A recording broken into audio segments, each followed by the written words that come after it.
The first time Elena Vasquez touched my arm in public, it wasn't affection. It was survival. "Don't look up," she whispered. "Please, just let me sit here and pretend you know me. My name is Daniel Foster." I was 31, an ER nurse finishing a double shift, sitting alone in a diner booth at 11 p.m. eating cold fries because I was too tired to care that they were cold.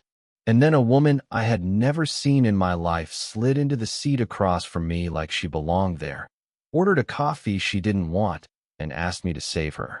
I should tell you what she looked like, because it matters to the story, even if it shouldn't have mattered to me. Dark hair pulled back in a rush, like she hadn't had time to do it properly. A green coat with one button missing. Eyes that kept flicking toward the window every few seconds, cataloging headlights like she was counting bullets. She was beautiful in the way people are beautiful when they're too scared to notice it themselves.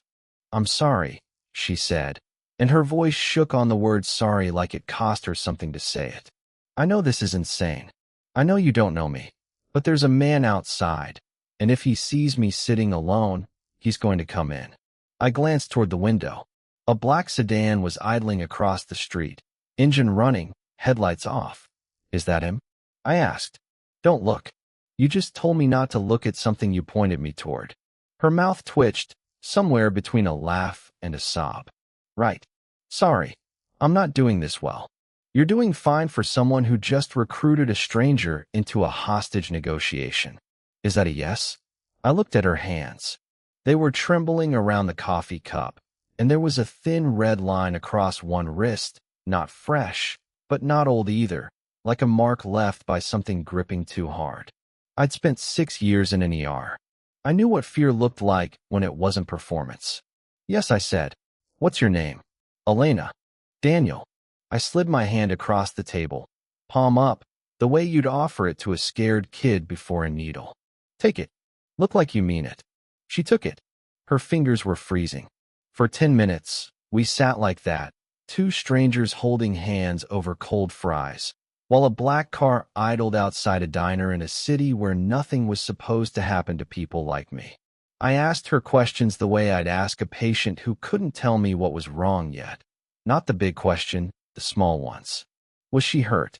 Was she safe right now, in this exact minute? Did she have somewhere to go? "No," she said, to the last one. "That's the problem. Every somewhere he already knows." Outside, the sedan's headlights flicked on, then off. Elena's whole body went rigid. "He's deciding," she whispered. "Deciding what?" "Whether I'm worth the trouble tonight." I want to tell you I was calm in that moment. That 6 years of trauma bays had trained the fear out of me. That's not true. My heart was doing something violent against my ribs. But there's a thing that happens when someone else's fear is bigger than yours. Yours gets quiet so you can be useful. I've felt it in the ER 100 times. I felt it now, sitting across from a woman I'd known for 11 minutes. "Here's what we're going to do," I said. "We're going to finish this coffee like it's the most boring night of our lives. Then I'm going to pay, and we're going to walk out like a couple who's had a fight and made up. My car's around back.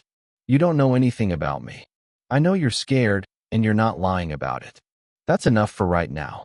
She studied me for a long second, like she was trying to find the catch. "Why would you do this? You don't owe me anything." "Because somebody should," I said. "And tonight, it's me." Something in her face cracked open at that. Not gratitude exactly. Something rawer, like she'd forgotten that kind of sentence existed outside of movies. She nodded once, fast, and wiped her eyes with the heel of her hand before the tears could actually fall. We paid. We walked out arm in arm, laughing at nothing, the worst actors in the history of the world, and got into my car in the back lot. I didn't turn the headlights on until we were 2 blocks away. In the mirror, the sedan never moved. "Where do I take you?" I asked. Elena stared straight ahead. "I don't know. That's the truth. I don't have anywhere that's mine anymore." I thought about my apartment, small, unremarkable, the kind of place nobody would think to look for a stranger's stranger. I thought about every rule I'd ever been taught about boundaries, about not getting involved, about the difference between kindness and recklessness. "You can stay at my place tonight," I said. "Just tonight." We'll figure out the rest tomorrow. She turned to look at me like I'd offered her something enormous instead of a couch and a spare blanket. You don't even know what I'm running from. So tell me. And there, at a red light at midnight, with a stranger's fear still cooling the air between us, Elena Vasquez began to tell me the truth. His name was Richard Hale. She'd been with him for 3 years, not married, but close enough that leaving had felt, for a long time, impossible. It started small, the way it always does. Comments about her clothes. Questions about where she'd been. Then it stopped being small. 2 months ago, she'd tried to leave, and he'd found her at her sister's apartment within 4 days. Tonight, she'd finally run without a plan, without a bag, without anything but the coat on her back and enough cash for 1 cup of coffee she didn't even want. I've called the police twice, she said. He's careful. He never leaves marks anyone can photograph in time. It's my word against a man who coaches Little League and volunteers at the food bank. That's not fair. Fair left a long time ago. We got to my apartment a little after midnight. I gave her the bedroom and took the couch, and if you're waiting for me to tell you something happened that first night, it didn't. She cried herself to sleep behind a closed door, and I lay awake on a couch too short for me, staring at the ceiling, wondering what I'd just agreed to. In the morning, she made coffee like she'd lived there for years, which surprised us both. Habit, she said, catching my expression. I make coffee when I don't know what else to do with my hands. Understandable circumstances. She managed a small smile. In daylight, without the fear pulling every muscle in her face tight, she looked different. Softer. There was a warmth underneath the exhaustion, a quickness in her eyes that made me think, before all this happened to her, she'd probably been someone who laughed easily and often. I should call my sister, she said. Tell her I'm safe. She's probably terrified. Do it from here. Nobody knows this address. Something passed over her face. Relief, maybe, or the beginning of trust, which is a fragile, complicated thing to watch take root in someone who's had every reason to stop believing in it. Over the next week, Elena stayed. We didn't talk about it like a decision, more like a fact neither of us wanted to disturb by naming it. She slept in the bedroom. I took the couch. She learned my coffee order was black, no sugar, and I learned she took 2 creams and pretended to be embarrassed about it. She learned I worked nights 3 times a week. I learned she used to teach middle school art before Richard convinced her, slowly, that quitting was easier than fighting about the hours. He didn't like that I came home tired, she said one evening, curled into the corner of my couch with her knees pulled up. Tired women ask fewer questions, apparently. That's not tired. That's controlled. I know that now. She looked at her hands. I didn't know it then. That's the part that scares me most. How long I didn't know. I sat beside her, close enough that our shoulders nearly touched, careful not to close the distance further. You know now. Small comfort at 2 a.m. Better than none. She looked at me then. Really looked. The way people look at each other when they're deciding whether to let someone matter. You keep doing this, she said. Doing what? Saying the exact thing I need to hear without making it weird. I'm workshopping a new skill. That earned a real laugh. Unguarded. The first one I'd heard from her. And it did something to my chest I wasn't prepared for. I told myself it was nothing. I told myself a lot of things that week that turned out not to be true. The second week, Richard found her sister's number and started calling. Elena's hands shook every time her phone lit up with an unknown caller. I started walking her to the corner store instead of letting her go alone. I started leaving my phone number written on a sticky note by her pillow, just in case. Small things. The kinds of things you do for someone before you've admitted, even to yourself, that you're doing them because you're falling. It was a Tuesday night, raining, when everything nearly fell apart. I came home from a shift to find her sitting on the kitchen floor, back against the cabinets, phone in her lap. He found the number, she said. Her voice was flat in a way that scared me more than tears would have. My sister gave him her new number by accident. He called an hour ago. He knows I'm in the city. He said, she stopped. Elena. He said he'd find me if it takes a year. He said I belong to him. She looked up at me, and something in her had gone very still, like the fear had burned down to something colder and harder underneath. I can't keep doing this to you. Hiding here, putting you in danger because I didn't have anywhere else to go. I crouched down in front of her. Do you think I regret one day of this? You should. I don't. I took her hands, the same way I had that first night at the diner, except this time it wasn't a performance for a man watching from a car. Elena, listen to me. You are not a burden I'm tolerating. You are the best thing that has walked into my life in longer than I want to admit. And I am not going to let some man who mistook control for love make you disappear. Her eyes filled. You barely know me. I know enough. I know you make coffee when you're scared and terrible jokes when you're trying not to cry. I know you used to teach kids to paint, and you still describe colors like a teacher even when you're just talking about the sky. I know you flinch less every day, and I know I would rather spend every night on that couch than one night not knowing you were safe.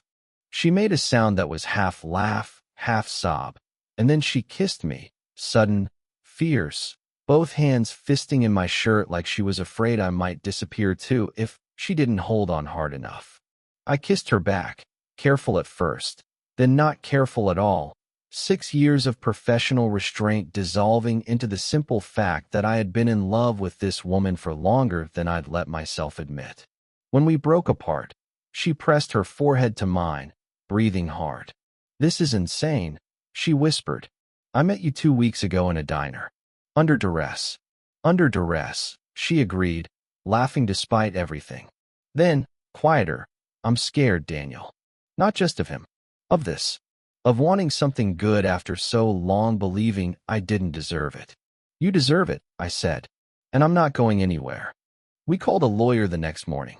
Elena's sister put us in touch with a domestic violence advocate who knew how to build a case that didn't rely only on Elena's word, financial records, a pattern of controlling behavior documented by co-workers who'd noticed things over the years, a paper trail Richard hadn't been careful enough to erase. It took 2 months. 2 months of restraining orders and court dates and Elena's hands shaking every time she had to say his name out loud in a room full of strangers. 2 months of me sitting behind her in that courtroom, close enough that she could feel me there without turning around. The night the restraining order was finalized, we didn't celebrate the way people do in movies. We ordered bad pizza and sat on my couch. Our couch, by then, since she'd started calling it that without seeming to notice. And she cried for almost an hour, not from fear this time, but from the strange grief of finally being allowed to stop being afraid. I don't know who I am without being scared of him, she admitted. That's a horrible thing to say. It's an honest thing to say. I pulled her against my side. You get to find out. Slowly. However long it takes. You'll be here for that. I plan on being here for a lot of things. She smiled against my shoulder, small and real. Even the boring ones. Grocery lists and dishes and Sunday mornings where nothing happens. Especially those. 6 months later, Elena went back to teaching. A different school, a fresh start. Kids who called her Ms. Vasquez and had no idea their art teacher had once hidden in a stranger's apartment to survive a man who tried to convince her fear was love. She kept the classroom bright with too many colors, the way she said a room should feel like hope even on the worst days. We moved into a bigger place together that spring. She painted the kitchen a yellow so loud I complained about it for a week and then admitted, quietly, that I loved waking up to it every morning. She still made coffee when she was anxious, though there was less need for it now. She still flinched sometimes at headlights that lingered too long outside a window, and I learned to reach for her hand without being asked, the same way I had that very first night. A year to the day after she sat down across from me in that diner, I took her back there. Same booth. Same terrible fries. Why here? She asked, laughing, confused, until I got down on one knee beside the table, and the confusion turned into something else entirely. Because this is where you asked a stranger to save you, I said, and I have spent every day since being endlessly grateful that stranger was me. Elena Vasquez. Will you let me spend the rest of my life being the man you don't have to be afraid to need? She didn't answer with words at first. She kissed me, right there in the booth, while the waitress who'd served us cold fries a year earlier started crying behind the counter. Yes, Elena finally said, laughing and crying at once. Yes, 1,000 times yes. We got married that autumn in her sister's backyard, string lights overhead. Elena in a simple ivory dress that made her look like exactly what she was, a woman who had walked through fire and come out on the other side, choosing joy on purpose. At the reception, she stood up and told the room the story of the diner, of the stranger who held her hand and asked for nothing in return, and there wasn't a dry eye left by the time she finished. These days, if you ask her how we met, she'll tell people I saved her. I always correct her. The truth is, she gave me the chance to become someone worth trusting, and in return, she taught me that the bravest thing a person can do isn't rescuing someone else. It's letting yourself be rescued when you finally believe you deserve it. What would you have done if a beautiful stranger sat down beside you and whispered that you were the only one who could save her? Would you have taken her hand? Have you ever had a moment like this, where one small choice changed everything? Tell me your story in the comments. If you like this one, leave a like, subscribe, and I'll see you in the next video.